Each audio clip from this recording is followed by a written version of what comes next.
Sinabi niya, naghahanda raw ang China para ma-annex ang teritoryo ng Pilipinas.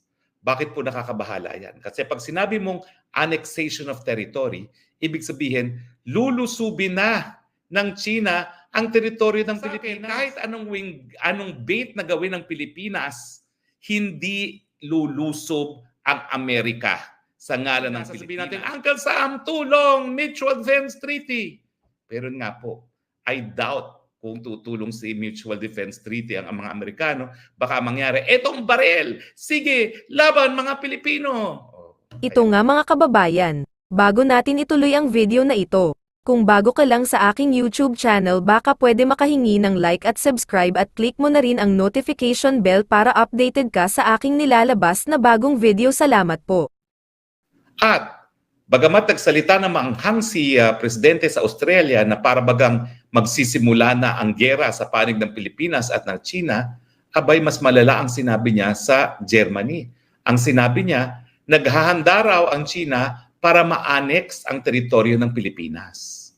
Bakit po nakakabahala yan? Kasi pag sinabi mong annexation of territory, ibig sabihin, lulusubin na ng China ang teritoryo ng Pilipinas. At alam niyo ba kung bakit ako nababahala?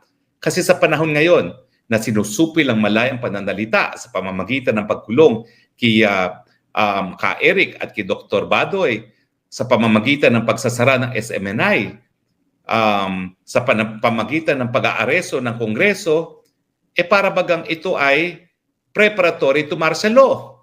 At ano naman po kinalaman ng martial law doon sa sinabi ni PBBM na baka i-annex ng China ang ating teritoryo? Kasi po sa ating saligang batas, dalawa lang ang dahilan para magdeklara ng martial law ang presidente. Yan po ay invasion o pananakop, panlulusob ng isang dayuhang bansa sa Pilipinas or di naman kaya insurrection, yung paghihimaksik ng mga mamamayang Pilipino. Di ba kapag sinabi niyang mag-a-annex na ang China ng ating teritoryo, sinasabi niya malapit na ang invasion ng China. At ang nakakatakot po ito po hindi sa ako'y pro-China. Pero ako po'y nag-aral ng international law at ng admiralty law. Dalawa na pong incident ng banggaan ng barko. Pero alam niyo po, hindi ka kinakailangan maging maritime lawyer para malaman mo na yung rules sa karagatan ay pareho ng rules ng kalye. Kaya nga lang, English rule, right-hand drive. Sa right-hand drive po, ang overtake hindi dito sa right side. Pag mag-overtake tayo, nasa left side ang ating overtake. Pero kapag right-hand drive, baliktad po. Sa kabila ka mag-overtake. Kung titignan niyo po yung dalawang insidente na nagkaroon ng banggaan, lumalabas po na parang tayo ang nang bangga. Hindi malinaw sa atin yan kasi ang road natin sa traffic natin is left-hand drive. Pero yun nga po, pagdating sa karagatan, right-hand drive ang sinusunod. So ang overtake ng left-hand drive ay nasa left side. Kasi nga left-hand drive, so makikita ng driver kung sino yung nag-overtake. Pero sa dagat po, right-hand drive, so dapat ang overtake mo nasa right side. Baliktad nga po. Lahat ng banggaan natin, ang Filipino ship ay nasa left side na hindi siya dapat naroon. Dapat nasa starboard side. Okay, hindi ko na ginagamit yung mga technical terms. Ginamit ko lang po yung road. So para bagang yung mga advisors ni PBBM, kasama na dyan yung ambassador natin to Washington DC na si Babes Romualdez at saka yung kanyang pinsan na si Mr. Specker, para bang pinaiinit na kusa ang hidwaan at gumagawa talaga sila ng hakbang para bang mababait yung mga Chino na gumamit ng dahas laban sa atin. Dati-rating, iniisip ko lang, baka ito ay para nga ang Chino ay gumamit pa ng mas maraming dahas tapos magrereklamo sila sa mga Amerikano na halina kayo, tulungan nyo na kami. Meron kaming Mutual Defense Treaty, tulungan nyo na kami. So pwede pa rin po yun. Kaya lang, ang sinasabi ko sa inyo, nangyari na po yan ng Scarborough Shoal. At ang nangyari, in-invoke na ni Noynoy Aquino na tulungan tayo dahil sa Mutual Defense Treaty. Ang ginawa ng Amerikano, ay nako, sige, nakipag-negotiate na ako sa China, umalis kayo dyan sa Scarborough Shoal, aalis din sila. Pero nangyari, umalis tayo, naiwan ng mga Chino at nawala sa atin ang Scarborough Shoal. Pero sila ba'y tumulong sa atin? Hindi. Kasi alam nyo naman, ang China, ang pinakamalaking trading partner ng Amerika, ang pinakamalaking pinag-uutangan ng Amerika. Kapag sila'y nagkagera, can you imagine, lahat ng assets ng isa't isa, frozen, suicide para sa kanilang dalawa na maggirahan. So sa akin, kahit anong bait na gawin ng Pilipinas, hindi lulusob ang Amerika sa ngalan ng Pilipinas. Although, yan ang sinasabi ni Biden. We will stand by our ally in Asia and the Pacific, the Philippines. Ulul, charot, dahil nangyari na po yan sa ating kasaysayan, noong Scarborough Shoal, hindi naman sila sumaklolo. Pansinin niyo po kaya hindi sila sumaklolo ng mga panahon na yon, ang sinasabi nila, hindi sila kumakampi sa agawang teritoryo. Pero ngayon, ang linya nila, kakampi na kami dahil kinakailangan ma-promote ang freedom of the high seas. Pero come on, sa totoo lang po, una-una, hindi naman sila po pwede makipaggera sa Amerika na walang congressional approval.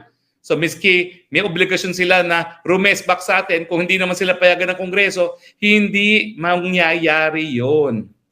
At kung ang kasaysayan ng susundin natin sa Ukraine, hindi sila nagpadala ng sundalo. Nagpadala sila ng armas pero hinayaan nilang mamatay ang mga Ukrainians para sa kanila. At tingin ko, yan ang mangyayari. Hindi sila sasaklolo sa atin, hindi sila magpapadala ng sundalo at mga warships nila, pero bibigyan nila tayo ng mga armas para lumaban ang mga Pilipino.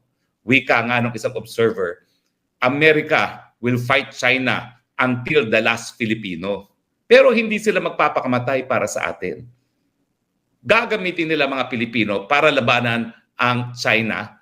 Popondohan nila tayo yung gera nila, pero gaya na nangyari sa Ukraine, pag masyado ng mahal ng gera, iiwan tayo sa ere. Nangyari po yan sa Ukraine. Huwag niyong sabihin na ako'y anti-American lang. Yan po ang karanasan ng Ukraine. At ngayon po, siyempre, mas matinding possibility pag naging presidente si Trump, talagang wala nang aasahan ng Ukraine. Pero ang mabuti naman yan, kung mananalo si Trump, ang sabi niya, isang araw lang, tatapusin ko na yung gera sa Ukraine. So, mukha namang pag si Trump ang naging presidente, mukhang mas safe sa mga Pilipino dahil hindi talaga siya makikigera dahil ang interest niya ay mga lakal, no? At ang interest nga niya paano magkapera, paano tubuan ng mga Chino, hindi manggera. Yan lang po ang tingin ko, no? Pero alam niyo naman ako bilang aktivista by heart, talagang hindi ko akalain na sasabihin ko to tungkol sa isang Republican leaders. Pero mabalik tayo, bukod pa doon sa gusto nilang ma-provoke ang Americans na tumulong sa atin using the MDT, kaya talagang tayong mga Pilipino ang nagpo-provoke. O bakit pa sinasabi nagpo-provoke? Talaga naman po may agreement na status quo.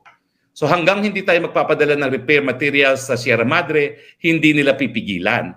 Pero nangyari po, kaya tayo nawa-water cannon, talaga nagdadala sila ng repair materials. Alam naman nila na kapag may repair materials, talagang hindi tayo papapasukin. Pero paulit-ulit nilang ginagawa. Bakit? Kasi nga gusto nila na talagang ang China maging mas aggressive, para pag naging mas aggressive ang China, sasabihin natin, Uncle Sam, tulong, Mutual Defense Treaty. Pero nga po, I doubt kung tutulong si Mutual Defense Treaty ang mga Amerikano, baka mangyari, etong barel, sige, laban mga Pilipino.